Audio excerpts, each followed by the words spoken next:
35 साल तक इस मुर्दा घर की चौकीदारी करने के बाद चाचा रिटायर हुए, लेकिन उसके 3 साल बाद तक भी चाचा का कोई रिप्लेसमेंट नहीं मिला। बहुत मुश्किल के बाद एक लड़का मिला, नाम दिलीप, जो तैयार हुआ इस मुर्दा घर की चौकीदारी करने के लिए।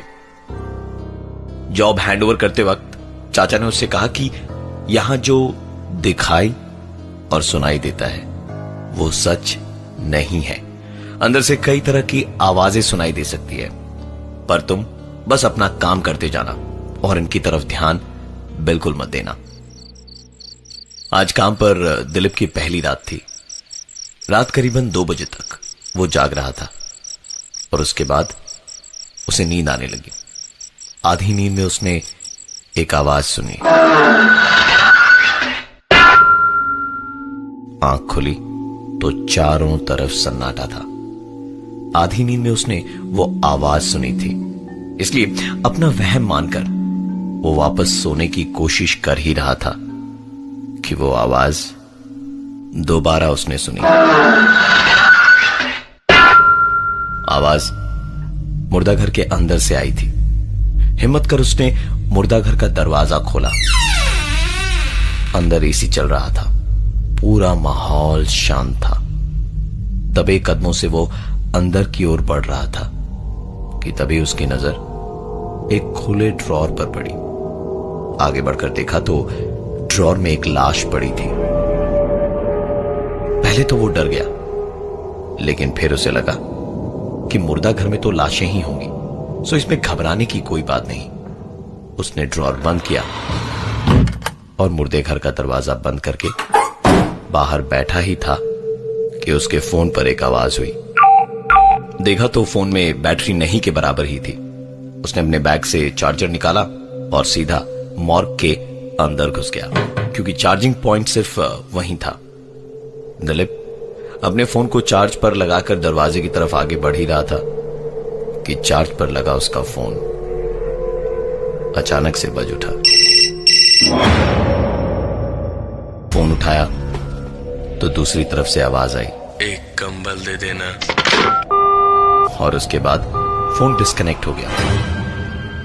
दिलीप ने जब उस नंबर पर फोन किया तो उसे अपनी आंखों और कानों पर यकीन नहीं हो रहा था, क्योंकि वो मुर्दा घर के अंदर रखे हुए लैंडफोन का नंबर था।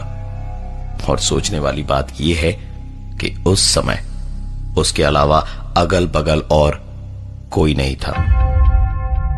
वो तुरंत दरवाजे के बाहर भागा और दरवाजा बंद करते वक्त न जाने उसे क्या सूझी कि उसने अपनी कंबल मॉर्ग के अंदर फेंक दी।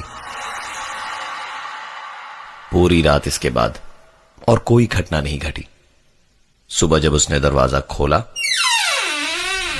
तो कंबल दरवाजे के ठीक सामने ही पड़ी थी, पर वैसे नहीं जैसे उसने कल रात को फेंकी थी। कंबल समेट कर रखी हुई थी। अगली रात दिलीप जब काम पर गया तो उसने दरवाजा खोलकर कंबल अंदर फेंक दी और सोने चला गया। ये उसका डेली का रूटीन बन गया था। यहां काम करते हुए उसे करीबन 2 महीने हो गए थे। आज की रात उसने फिर से वही आवाज सुनी जो उसने पहले दिन सुनी थी। दरवाजा खोलकर उसने अंदर कदम रखा। सामने एक ड्रॉर खुला पड़ा था। उसने ड्रॉर को बंद किया और बंद करते वक्त उसने गौर से सुना तो ठीक उसके पीछे से उसे एक आवाज सुनाई दे रही थी। वो आवाज सुनकर लग रहा था जैसे कोई वॉकिंग स्टिक को लेकर चल रहा हो। ये आवाज एकाएक बंद हुई और शुरू हुई दूसरी एक आवाज।